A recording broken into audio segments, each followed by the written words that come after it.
Okay, this is again the pillowcase page, but now we're at a model 237.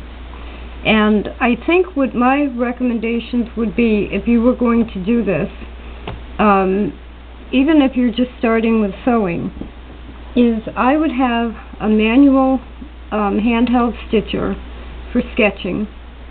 You might want to get the battery operated kind for very quick stitching of elements together.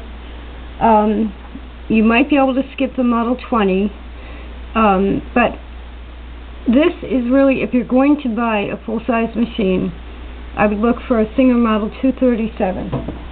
Now they were made between 1968 and 1972. You can find them on eBay. The reason I'm recommending this is because they have either straight stitch or zigzag. And a lot of machines, new ones, also have straight stitch or zigzag. But what they don't have, for example, my brother, I was going to use my brother, I can't change the needle position on the brother except for when I'm making a buttonhole. And what the 237 gives you is 3 needle positions, 4 zigzag widths, straight stitching, and it will also go to almost 30 stitches per inch. It's really one of the better machines they ever made for any kind of basic sewing, but especially for something like this, because you can just use any fabric and this will sew through it. Now, one thing I want to mention, if you were thinking of making quilts like this, what I could have done, and I almost did, I almost put polyfill batting in the pillowcase, because especially with a 237, that will go through batting. And let's say that you do that and you make your own house design or yard design, then your quilt is done, except for sewing it to another pillowcase page. So you can even, because they're pockets and they're two-sided, you could layer batting on the inside and make your quilt complete, except for then sewing a few of them together depending on how big you want your quilt. So let me get the petals straightened out here. I have this hooked up as an electric right now.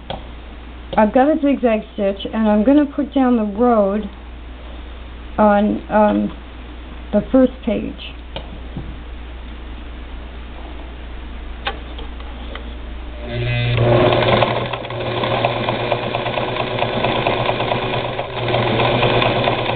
And I do have all the elements pinned down.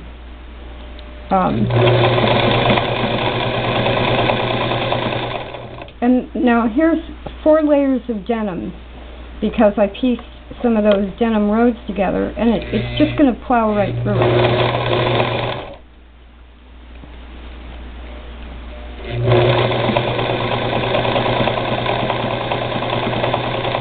Now it's good, my space is a little cramped right now, but it's good to be able to either roll this up and keep it workable.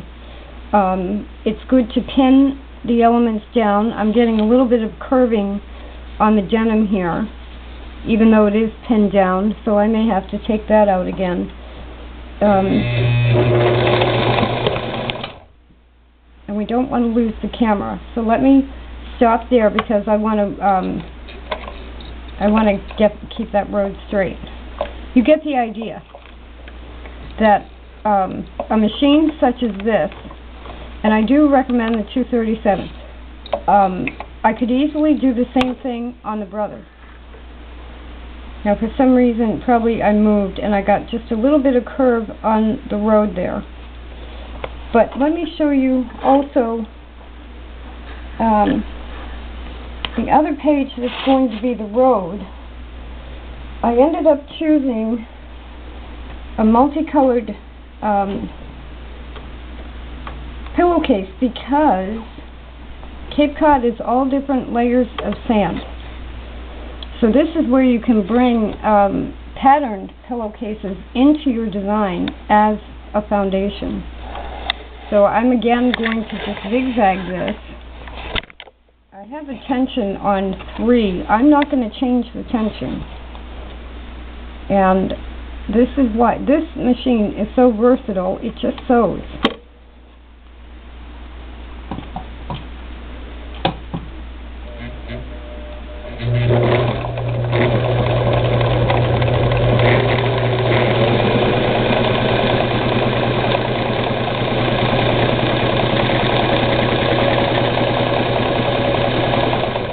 Now that would have been wonderful, except my bobbin thread is empty.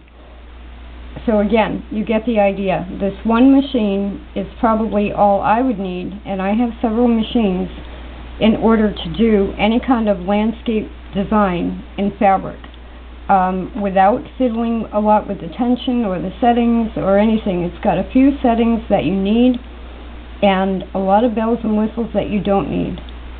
So the 237 and the bobbin thread either ran out or broke. And this is the acetate or the nylon lining